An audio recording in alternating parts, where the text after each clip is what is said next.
What's the tea? Welcome everyone to Trust and Trade, your weekly glimpse into hot topics in the world of antitrust and consumer protection. Good afternoon, everyone. Our podcast today is called Presenting Expert Witness Testimony in Antitrust Trial and is presented by the Trial Practice Committee of the ABA Antitrust Section. My name is Katherine Kelly-Fell, and I'm an associate in the litigation department of Milbank, LLP, and a vice chair of the Trial Practice Committee. With me today is Eric Hochstadt, a partner in the litigation department of Weil, Gotshal, and Manges, LLP, who focuses on antitrust litigation.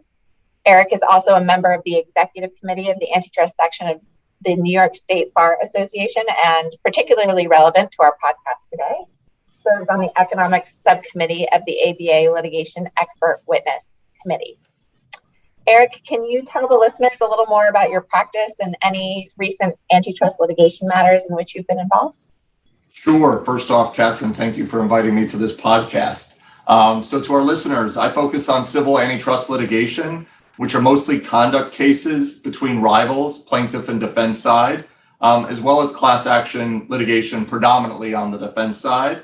Virtually all of these cases involve economic expert testimony where I played a lead role in examining the other side's expert and working with expert witnesses supporting my client's positions. One example of a recent fund case was defending Bio-Rad Laboratories against antitrust counterclaims brought by 10x Genomics in a patent infringement suit in the life sciences industry involving digital PCR instruments. It was a $1 billion case, and expert testimony was central to the litigation, touching on cutting edge issues about product and technology markets, notions of market power, lawful patent enforcement versus allegedly unlawful patent aggregation, and speculative theories of harm to competition and damages. The case ultimately settled at the summary judgment phase after we had filed summary judgment and Daubert motions, with both sides laying down their patent swords. That sounds very interesting. Thank you for that. Today, we're going to talk about presenting expert witness testimony in antitrust cases, which Eric has a significant amount of experience doing. The podcast is going to be a bit of a how-to for less experienced lawyers or lawyers who have some experience but are about to do their first examination of an expert witness at trial. So we will talk about some of the basics of presenting and crossing witnesses with some commentary on the role of the expert witness in antitrust cases specifically as contrasted from other cases with experts. So let's get started on that agenda. Eric, as listeners likely know, expert witnesses play an important role in antitrust cases generally, particularly at trial. Can you explain a little of your perspective as to why that is? Well, experts witnesses are really important in antitrust cases for two primary reasons. First is to get to trial. Second is winning at trial, whether you're plaintiff or defendant. So let's start with the first one, getting to trial. You really can't get to trial in an antitrust case without economic expert testimony. No matter the case or theory under Section 1 of the Sherman Act, Section 2 of the Sherman Act, Clayton Act, Section 7, the prima facie elements will require an economist because at the very minimum, harm to competition and damages will be required even in a per se case. And usually market definition, market power, and whether the underlying conduct is anti-competitive or exclusionary will be at issue in any sort of conduct case. If you are the plaintiff, you will need to not only show the judge that you made out a case, but that you won't be wasting a jury's time if the case goes to trial because you have the goods to back up your case. On the flip side, if you are the defendant, you need to show the absence of a genuine issue of material fact, which a supporting economist will be critical for because judges, after all, are human, and you want them to know that dismissal is not hurting consumers or competition because there is no economic evidence of harm to competition market-wide. If there is a trial, an expert is key to a plaintiff's case in chief to arm the jury with economic arguments and evidence to find for your client and award a big number. You also need the expert testimony to survive a directed verdict at the end of your case in chief. For the defense, an expert is key to assure lay jurors that they were not hurt or victimized, or people like them were not hurt or victimized by the company's business practices. Thank you. What do you think are some of the particular challenges in presenting expert testimony in antitrust cases? Sure. So I'll again break it up into sort of the pretrial phase and the trial phase. So in the pretrial phase, you really want to anticipate the other side's arguments. And these days, the inevitable Daubert, motion to exclude challenge against your expert, and doing enough to insulate the expert from a real legitimate attack. There are going to be challenges, but you want to protect your expert from ones that are really serious. Now, at trial before a jury, the real challenge is getting the expert to explain economic concepts, markets, harm to competition, damages in a way that is simple and not with too many points. So make sure everyone is comprehending what the expert is saying. Absolutely. So let's talk a little bit about sort of the nuts and bolts of this testimony. We're going to talk about 3 aspects of presenting expert witness testimony today. And we're going to start with depositions, which people do not always think of as related to trial testimony, but you think it's integrally related. Can you explain why that is? Sure. So look, there are multiple sort of goals or reasons to take the other side's expert deposition in the case. Let's start with sort of the discovery part, right? That's where, look, it's part of the expert deposition. You want to make sure you understand the expert's opinions. You want to discover what they did or did not do, and you want to ask them to explain or clarify certain parts of their report. That is certainly one part of the 7 hours that you're going to fill up in a deposition. But the other, and frankly more important part of the expert deposition is to obtain admissions for the cross-examination that will occur at trial. That means you need clear and clean questions and a direct answer from the expert witness. If you're going to impeach the expert witness at trial, you literally need to ask the same question, because then you're going to show the jury that he or she gave a different answer to the same question that you just asked them at trial. So working backwards, what does that mean? The preparation for an expert deposition requires you to plan ahead for your cross-examination of that expert at trial, right? What do you want to show at trial, right? Is it that their expert did no work to know the facts of the case to come to an opinion, that the expert didn't use reliable data, or that the expert has radical views that would make no sense to the common sense of any ordinary juror? So you need to figure that all out before you take the deposition of the expert to try to get some of those clean admissions so you have the expert testimony locked so that you can ask it at trial and the expert's going to know you've got the answer, or if not, you have a clean impeachment clip to read or show the jury. Okay, so that's good. Tip number 1 is come in with a plan for your cross-examination at trial. We know that trial is not supposed to be a surprise because we have a system with extensive pretrial disclosure. But is there some strategic value in holding back certain points in a deposition and presenting them in cross-examination at trial instead? Definitely. A lawsuit is a chess game. We all learned this in law school, and it is the reality, right? So you want to use enough points, you want to show enough cards, okay, to score the points that you need to get by to the next stage, right? That's the goal. So as the defendant, it's okay to hold back some points or some documents that you think the other side's expert can't explain, but you have to do enough. If you're going to, file a Daubert motion and try to exclude that expert, you've got to do enough at the deposition to show that the expert's opinion is not scientific. Okay. Now, on the flip side, if you're the plaintiff, you've got to do enough to show that the defendant's expert has made admissions or concessions that, look, these are issues of dispute or reasonable people can have differences of opinion, right? And that is classic for a fact finder or a jury to decide, not something that should be decided at summary judgment. So it's going to depend on the case, but you definitely, you don't have to put all your cards out there in a deposition, and frankly, you shouldn't. Is it harder to surprise an expert witness than other types of witnesses, or do experts get themselves into trouble the same way as other witnesses?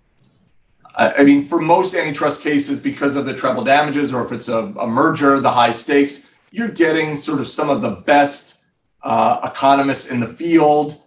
They're professionals. You're likely not dealing with a first timer or a second timer, right? So they're professional witnesses at the end of the day. So you have to know that. So it's going to be hard to surprise them. You should know that they are going to know their report. Anybody preparing that expert on the other side is going to make sure that they know their report. And that's sort of the main focus of what the prep is going to be of that expert. Okay. So when you're thinking about your deposition and ultimate trial strategy, think about things that are not in the deposition and not in their report, right? Things that they didn't consider, public information that you can show them, right? That they can't really weasel from or escape from because it's publicly available, right? Did they consider it, right? Those are the types of things where they're going to be more vulnerable, where you're not necessarily going to surprise them, but maybe they're not going to fight you, and you're not going to get long answers, and you're going to get clean answers. That's great. So tip number 2, think outside the four corners of the report when you're examining. Definitely. Okay, great. So we've completed depositions and discovery. We're on to trial. Let's talk about the direct examination. And we're going to break it down into 8 steps or so for presenting a witness. And this is sort of the choreography of presenting a witness. So first, there's the introduction and the teaser. Can you explain to listeners what that means? Sure.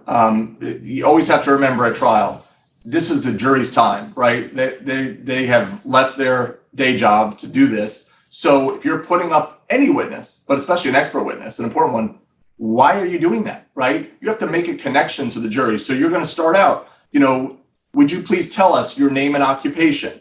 Have you been retained as an expert to provide an opinion in this case? Did you reach an opinion concerning the prices charged by company A, right? We'll talk about your opinion in a moment, but first we need to talk about your qualifications to testify as an expert in this case. Those are some of sort of the introductory questions after the expert witness is sworn in by the judge or the bailiff to tell the truth in front of the jury, just to sort of get them to know who is this person and why are they talking to them. Okay, great. So we've introduced the expert to the jury. Next, we have to qualify the expert. How do we do that?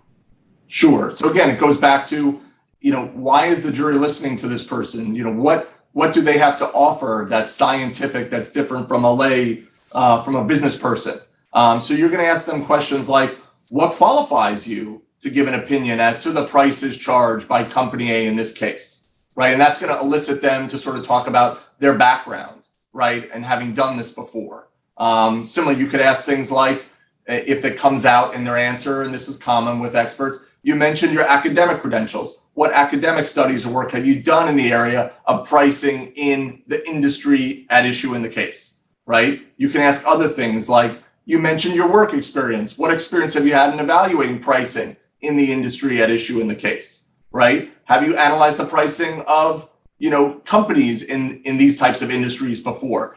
Let the witness sort of explain to the jury that, they're qualified from an education standpoint, from a work experience standpoint. Maybe they worked in the government, right? You want to get that out in front of the jury, right? Their work experience, that they were the, either a lead economist or a main economist at, DOJ or FTC. You want to get those qualifications out in front of the jury. It doesn't need to be a laundry list of their 50-page CV, but the greatest hits from their education, their work experience, or their academic writings. Okay, great. So we've introduced the expert. We've sort of established their authority to speak on the topic. And next we tender the witness and there may be voir dire. What does that sound like? So this is going to be straightforward, and I'll get to this is a little bit hypothetical because in reality, usually this is not an issue. But you would say, Your Honor, we tender Dr. Smart as an expert witness in the field of industrial organization, right? And the judge is going to turn to the other side and say, any objection? And either the other side is going to agree, or they might want to ask some follow-up questions, right? Sort of the voir dire, sort of the, proposed or proffered economic expert. Now, in reality, in the cases, again, that you're typically going to be involved in for antitrust, the experts that are, both sides have, there's not going to be a serious, right? If the expert was selected right, there's usually not going to be a serious issue about tendering the witness as an expert. There'll be serious issues about, their opinions, the holes in it or not, or how strong they are, but not in terms of just tendering the person as an expert in the field. Usually they're, they have a PhD from some illustrious university and have done the requisite work experience and the like to be tendered. Okay, so we should be prepared for voir dire, but it probably won't happen. It'll probably be stipulated as part of the pretrial process. Yes, in our cases, hopefully it won't be an issue, but you never know. Okay, and then next we elicit the expert's opinion and we lay the basis for the opinion. Can you explain what that might sound like in an antitrust case? Sure. So again, after we've set up who is this expert, what's their academic work experience, publishing background, they've been tendered, it's then going to turn to Dr. Smart. Do you have an opinion as to whether the pricing in this particular geographic area is consistent with companies setting their prices independently? That's a question you'd ask if, let's say it was an alleged conspiracy case, right? That's the type of question you would ask. And they would say yes, right? And then you would say, Dr. Smart, what is your opinion? And they would explain their very smart opinion in succinct form to the jury. And then you would start to unpack it a little bit, right? And you would ask, why did you look at prices outside of the geographic area, right? Why did you look at the company's profit margins? How did you get the data? Why is that data reliable? You start to unpack that, but you start broad at the 50,000 foot level, right? Do you have an opinion on X issue in the case, right? Whether prices were set independently, whether the contracts with the volume discounts lowered prices or were exclusionary, right? You get them to elicit their top line opinion, and then you, based on their answer, and you would have, met with them with their expert report and in prep, you'll kind of have a sense of what they would say in response to that. You'll then follow up to elicit some of the details behind that opinion. Got it. I'm going to call that tip number 3. It's the inverted pyramid. You start with the opinion and then you drill down. Great. Okay, so nearing the close of the direct examination, you say that we should contrast the expert's opinion with the opposing expert's opinion. How do we do that? So and you can do it 2 ways. If you're the plaintiff, right, you would at the end of the day ask the, Dr. Smart, you understand that the other side has an expert, Dr. Smart 2.0, right? Have you had a chance to sort of analyze Dr. Smart 2.0's opinion? What do you think, what is your reaction? What is your response to it? To sort of take the teeth out of what the jury is going to hear from the other side. And your expert will say, well, that expert says this, but I disagree. Well, why do you disagree with it? And what you want your expert to come out with is the big points, not nitpicky things, right? Sort of if you could get the jury to remember 1 or 2 things in their head, if you're the plaintiff side expert, for, hey, when I hear this defense side expert, the plaintiff side expert told me there were 2 big sort of either the methodology was wrong, right? Or he had some assumptions that just aren't reasonable, not founded in the evidence. Something I should remember to look out for. Now, on the flip side, if you're the defendant and you've got your expert up there, the jury's already heard the plaintiff side, right? And so you're going to ask the defendant, right? Dr. Smart 2.0, you heard Dr. Smart 1.0, right? Do you have a response to his or her opinion? And they'll say, yes, I do, right? You'll say, what is it, right? Because again, you can't lead your expert on direct. You need them to sort of do the work. And that way they can get out at the end of their directs sort of a major critique or 2, not too many, of the other side's expert. So that's something you can do at the end of your directs that can be powerful if it's simple enough and the critiques are big enough. Got it. So you got to frame the battle between the experts in a way that the jury will comprehend. Okay, so finally we have a closing to the direct examination. What do we elicit from the expert at the end of our direct examination? So at the very end, you want the jury to remember, why was this expert, why was Dr. Smart 1.0 or Dr. Smart 2.0, talking to me for 2 hours right now, right? And so what you want to get out is you want to ask sort of a wrap-up question. Dr. Smart, can you remind the jury, right, what was your ultimate conclusion in this case? And it's going to be that if it's the plaintiff side, and let's say it's an alleged conspiracy case, that the defendant's pricing was not consistent with firms setting their prices independently, right? So you want them to understand at the very end, because look, jurors are humans and this is not their day job. They're not antitrust lawyers. So they're going to remember the beginning and maybe the end. The middle may be a gloss, right? Especially if, expert exams can take hours in a real case. So, if jurors are only paying attention or some of them are only paying attention at the beginning of the end, you want to make sure they get the main point. That's the goal of the wrap up. Got it. So in the vein of jurors being humans, let's talk a little bit about helping the jury embrace the witness. You say the key to a good presentation of an expert is to let them be the star of the show. What does that mean? It means they should do most of the talking, not the lawyers. Now, as lawyers, we know that's very hard. We like to hear ourselves talk, and we ask long-winded questions that are compound and the like. But you need to restrain yourself when it's any of your witnesses, but especially the expert witness, right? This is a person being proffered as a leader in the particular field of economics that you want the jury to rely on, right? You want them to be hearing from that expert. And oftentimes, though not always, you want to obviously select an expert who's a good teacher. And some of these economic experts are actually professors at universities. So they are good teachers. Let them teach, right? Let them be the ones, like the jurors are their students, right? You want them teaching their students, the jurors, not you, the lawyer, right? So that's very important. Another piece of it in terms of the expert being the star of the show, right, is build up their credentials. That beginning part that we talked about, right? What's your academic background? What's your work experience? What articles have you written in this area? Why are they qualified, right? Hopefully you pick the right expert so that a juror is going to think, wow, this person, went to top schools, has this industrial organization specialty. They've worked maybe for a regulator in this field.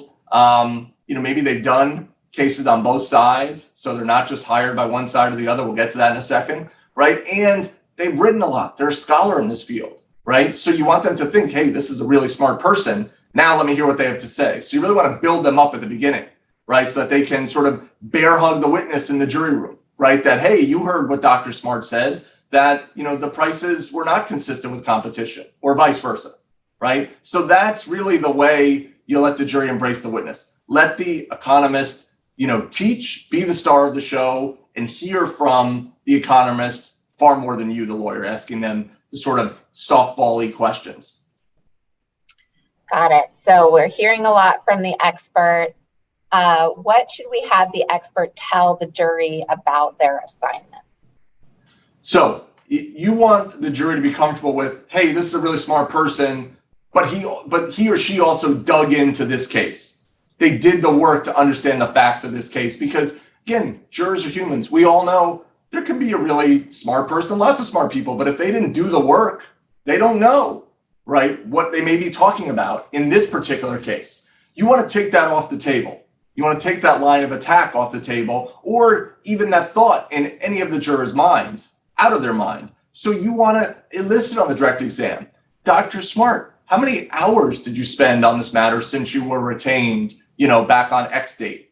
And hopefully they're going to say hopefully they're not going to say something between 0 and 5 hours. That would not be good, right? So you want something that shows just hours wise they dug into it. Oftentimes these folks have put people on their teams, right, supporting them. So you want to get that out too, right? And that they rely on people, the ordinary course, to help them as they're understanding. How many hours did they spend, right? What did you look at in the case file, right? Maybe it's they've read 20 deposition transcripts. Did they, depending on the case, did they go to where the warehouses or the facilities are to see how the operation works? Were there efficiencies from the transaction that they could actually see and observe, right?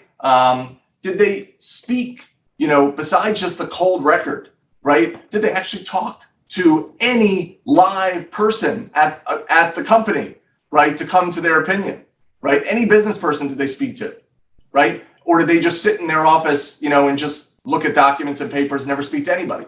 Again, ideally, they've done all of these things so that a juror is going to know, yes, this person is not only smart in general, but they did the work to come to an opinion in this case. Frequently, lawyers will elicit during this portion of the examination, how much did the expert get paid? And frequently, the hourly rate for these experts is very high. Why would you elicit that on direct examination? It's not a good fact, but let's be honest. All the jurors that are there are going to know that the lawyers, are either getting paid or want to get a big payday, depending on the case, right? So it's everyone knows this, and these witnesses are not different in terms of the economic expert, but it's a lesser of two evils. You do not want to pass the witness, after you've had this glowing, the jury's bear hug this witness, and then they hear that this, witness in their shop took in $2 million for this opinion. You don't want them to hear that from the other side, right? You want to just take the sting out of that in the ordinary course after they heard all the work they did, maybe the years, so they can put it in context. So that's a Band-Aid you want to rip off, and you want to kind of rip it off after they've heard all the work that's been done, the years, the time, and the effort, and the like. Got it. So the other thing that you say when you're eliciting direct testimony, we've talked about it a little bit before, you want to keep it simple. Can you explain what keep it simple means in the world of antitrust experts? Sure. So it's a couple of different things. One is just sort of the jargon, right? I mean, a trial is not a PhD statistics course, on econometrics or anything like that. This is, almost an Econ 101, a survey course, right? If a professor was teaching to students in an Econ 101, that's who the jurors are analogous to, right? And so you want to keep it, if your expert is using too much jargon, it's going to just create a distance between what the expert's saying and what a juror is going to process. So part of your work with the expert and prep is if you know that they use certain terminology that a juror will never understand, maybe you don't even understand, you got to talk to them about that. You got to work with them on that. That's the trial prep with an expert. Also, what does that mean? Keep it simple, right? These are long exams of experts usually, and often they're too long in my experience. You want to try and keep them short, but you can't get an expert on the stand and off in 20 minutes. It's never going to happen. But you want to try and limit, how many opinions are you going to ask the expert to talk about? What are the main ones in the case by this point? In most of these cases, the expert reports are going to be hundreds of pages. The expert reports are not evidence, remember, right? It's only the testimony that's coming out from the expert at trial. So you want to boil down that expert report to what are the sort of 2, 3, 4 most important things that this expert has to cover to help us? Because you're going to have other storytellers, fact people cover other things. Maybe they don't need to carry all the water, just some of the water. So you're going to try and limit, generally rule of 3 is a good thumb in trial. Try to limit it to 3. And you also want to just really make sure that the jury understands, in terms of keeping it simple, what did the expert do to come to their opinion, right? What was your assignment in the case? My assignment was to look at X, right? What did you do to investigate it? Well, I read, hundreds of documents. I looked at 10 or 15 depositions. I read, 10 or 15 deposition transcripts that were, on this issue. And I talked to 1 or 2 business people. Again, keep it simple. They don't need to go on and on for 10 minutes about these things. But it's just enough to make sure in a very simple way that the jury understands what they did and what their opinion is, right? And that they had a basis for it at the end of the day. That's the challenge. Yeah, definitely. So we're trying, this is all aimed at making this digestible for witnesses. And so let's talk about exhibits. What do you want to show on direct examination in terms of exhibits, if any? So you definitely want to use some exhibits because, again, these are jurors who are not antitrust lawyers. You want to make this interesting for them. And so a mixed sort of media presentation, some just direct sort of testimony, but also, pop something on the screen, put it up. If there's a good document that an expert relied on that's helpful for your case, maybe hit some of the trial themes, have that up on the screen that the jurors can look at, right, with the key language highlighted, right, so it really resonates with them. But importantly, I would say, for any document or demonstrative, okay, the expert needs to explain it. Putting a document up there and not explaining it is worthless to a jury, right? And it's a waste of time, a waste of your trial presentation time. So for documents, right, you want the expert, when you're explaining, what was the basis for your opinion, Dr. Smart? Well, I looked at certain documents. Was there any particular document that stood out as part of your analysis? And the expert will say, yes, there was this strategy plan, right, from last year that was remarkable. And then you say, you'll put that up on the screen. You'll see if there'll be objections. Maybe it's been stipulated to that it's in evidence. You'll put that document on the screen, with your trial graphics team. And then you'll have the expert and you say, Dr. Smart, is this the document you're referring to? Why was this document important in forming the basis to your opinions? And then the expert can say, well, if you look at page 2, you see where it says, this language, this is from the CEO of the company, right? So this is very important. Then it really resonates with the jury. And maybe you pick a document that it's a really important one in the case to both the case and the expert. It might be something that you'll show again at closing, right? So it'll reinforce a theme to the jury.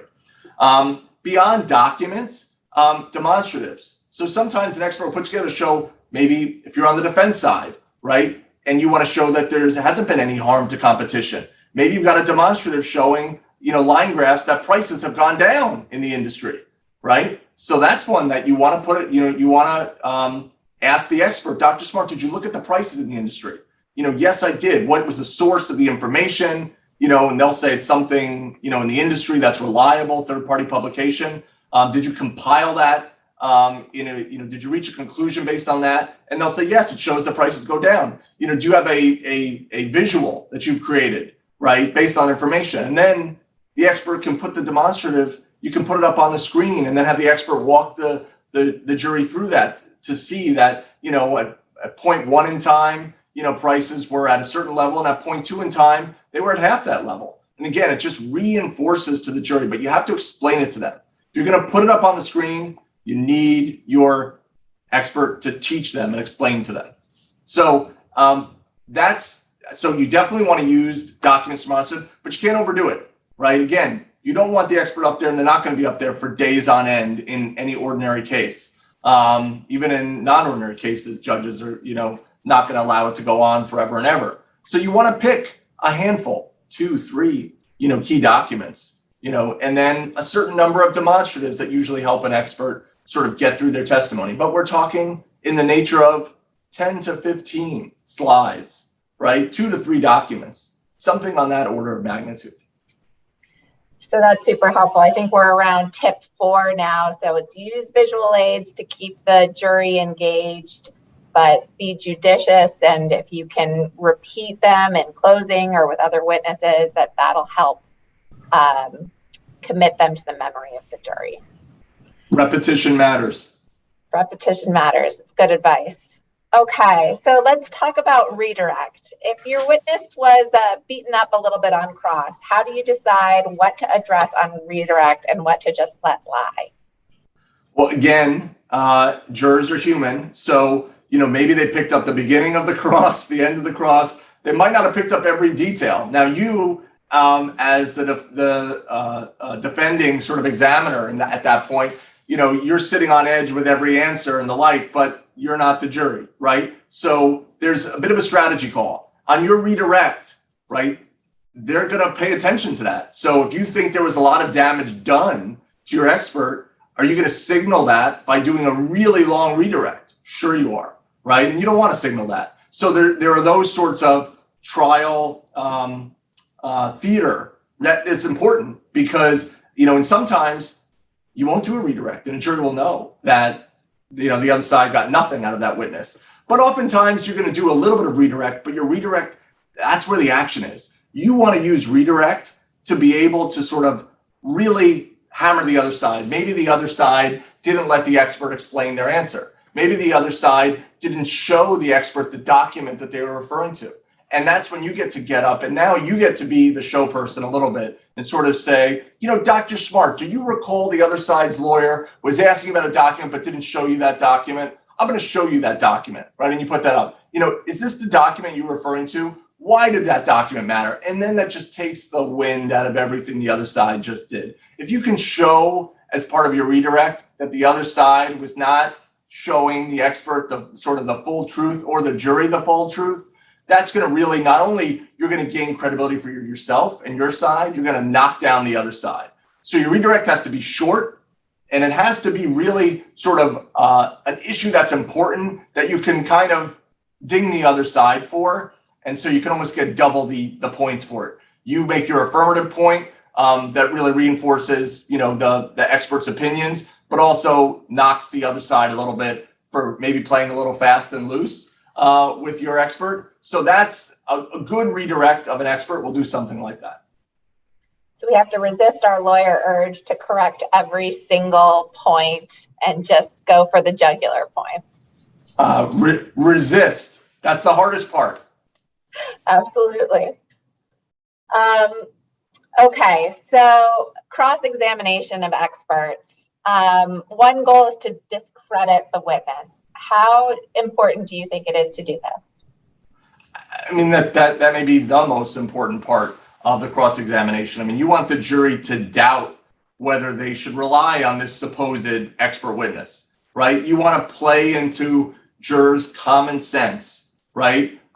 We've all met people who think they're the smartest person in the room, but maybe they are just wrong. Maybe they didn't do the work in this case. Maybe they didn't roll up their sleeves, right? Or maybe their views just are way out there. They may be really smart, but they're out on the spectrum, right? And it just doesn't make sense with our, normal intuitions day to day, because that's who you're playing to. They're the ones deciding the case, not Dr. Smart 2.0, who may be the smartest person, at a particular institution, but not for this case in this courtroom. Got it. So what are some techniques? You've got the preeminent Harvard scholar on the stand. What are some techniques for discrediting him? So there's you could probably come up with a laundry list, but I'll come up with my rule of three, sort of three main buckets, right? One is bias, right? The second is that their opinion's not grounded in the facts of the case.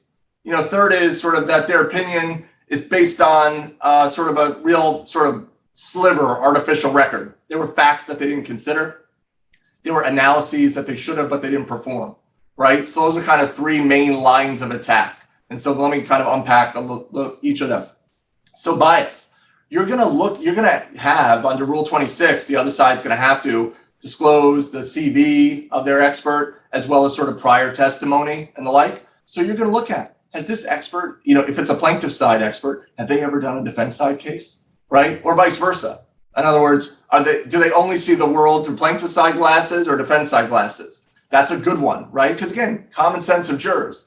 They know if there's somebody that, only sees a certain worldview and can't sort of have an open mind or open ears, right? To sort of maybe decide something differently based on the facts versus maybe prejudging it based on their bias, right? So that might give you some ammo for that kind of line of attack for a cross-examination. Are they a quote unquote hired gun, right? Were they paid millions upon millions of dollars for this opinion, right? You'll find that out in deposition, and then depending on what it is, you'll use it at trial, right? What about prior opinions? Have they been rejected? And have they been rejected for maybe some of the same deficiencies that you see in this case, right? That's something. Maybe look at their past publications if they're relevant. Have they taken a contrary position, right? That you can use against them in this case? Or in this day and age, do they have social media posts, blogs, where they blogged about some development? And maybe it was a little off the cuff, but it's an admission by the expert and you can use it, right? So those are the kinds of things that would fall in this sort of bias bucket. And this is where you use your deposition to learn about some of these, your fact investigation. Once you know who they are, you comb their prior decisions and the like. You'll see what they've said online, all of that. That's all the work that has to go in before the deposition. Second bucket, that their opinion's not grounded in the facts of the case. You're going to get a list of the materials that they considered or relied on. Who did they talk to? Did they do any interviews of any business people? Did they just rely on depositions? Did they not read maybe some of the critical depositions in the case, right? Did they not look at some of the critical documents in the case? That list of materials considered could be a gold mine for you, all right? So did they not consider the deposition testimony of the CEO? Did they only speak to their lawyer, the lawyers for the client, right? That's something that could be pretty devastating. The last bucket is just sort of things that they didn't consider or tests or analyses that they didn't run, right? So, depending on the case, right? Did they not look at prices before or after the period in question to test, their opinion? Did they not look at prices in other geographic areas, right? Were there natural experiments that were out there in the marketplace that they didn't look at, or they don't have a really good reason for discounting that natural experiment, right? Did they include all the right, they did a statistical regression analysis. What variables did they include and what variables did they not include? And do they not have a good reason for why they didn't include certain variables? So those would be sort of the areas to explore about sort of factors that they didn't consider or analyses that they didn't run. That's super helpful. It's good to know that it's not just teenagers getting themselves in trouble with social media. We got to Google our experts as well. More and more so now. I bet. Do you have any examples from practice where you think there was a very effective discrediting of the expert, and how did you see that play out in the outcome of a trial? Sure. So we defended C&S Wholesale in an antitrust class action in 2018. It was a jury verdict, and they went for the defendant, no conspiracy. After a 2-week trial, my partner, David Lender, who I tried the case with, at deposition was able to get the other side's economist to admit that under his view, any firm that can price above cost has some market power, right? That was in a clean answer. And no surprise, me and my partner David are from New York. This case is in Minnesota. He got the expert to admit even that David's on the Upper West Side local deli guy who charges more for a turkey sandwich than the cost of the turkey has some market power.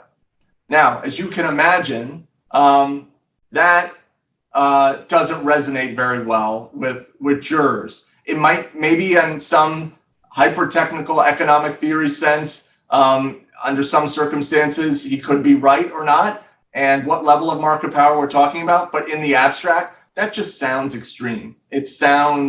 That doesn't make sense to anybody. No, there are thousands of delis in New York. None of them have market power, right? So it just sounded, I won't editorialize too much, but in any event, that then came out at trial. And that was a very, very helpful point to show that the other side's expert was really out there. All right. The jurors do not believe that the corner deli has market power. No, they do not. So we know in cross-examination, you ask closed-ended questions instead of open-ended questions. Is that more or less important for an expert witness? I mean, look, at trial, it's critical, right? These are professional experts, right? If you're the other side and you ask an open-ended question to an expert, you're going to get a 10-minute answer that you don't want to hear, right? And it'll feel like an hour in front of a jury if you do that. So you are, but again, at trial, you've already done the deposition or somebody's taken the deposition. So you're generally going to try to either stick to the deposition transcript questions or their report, right? Where they're locked in based on their report, right? And even though the report's not in evidence, if they say something inconsistent with it, they can be impeached with that, right? So, that's, you do not want to ask an open-ended question of an expert. That would be very dangerous, with one exception, I would say. So at trial, if you want to, and again, it's dangerous, you have to know your expert, your level of comfort, all the caveats involved.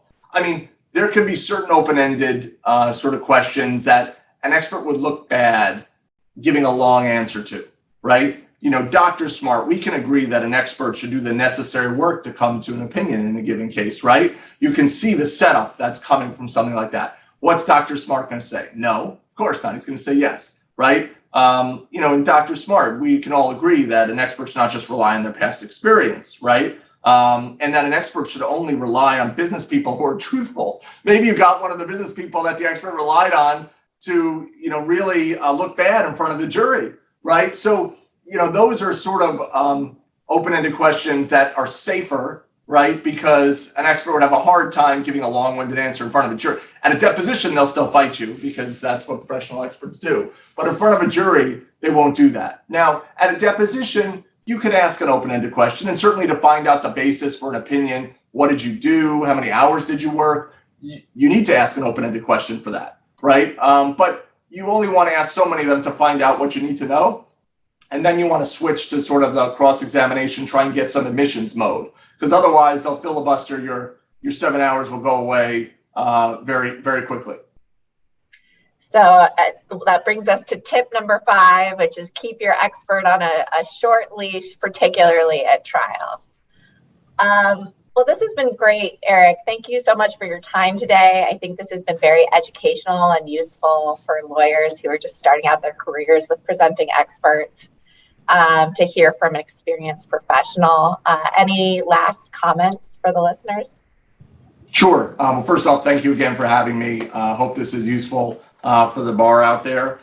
So look, economic experts, examining them, preparing them, it's a key part of being an antitrust litigator. Experts are an important part of the case, but they have a lane, right? So keep them in their lane, especially at trial. And when you're putting a case together, it's a story at the end of the day, right? They are an important chapter in the story, but they are not all the chapters or multiple chapters, especially because, there's a lot of jury research out there and the like, and every trial lawyer will have different opinions, but both sides are going to have generally sort of, reasonably good experts on both sides. And what's a non-antitrust lawyer, lay juror, going to do with that? And that's a hard one to understand. So if you don't have good fact witnesses, you don't have good documents, a good story to complement the expert, an expert can't just do it on its own. Jurors have their common sense. They know if there's nothing supporting an expert. So they're important, but recognize where they are important and where they're not. So do not overdo it with them, especially at trial. With that, thank you for having me. We hope you enjoyed this episode of Trust in Trade, brought to you as always by the Antitrust Law Section of the American Bar Association. Now you know that's the T.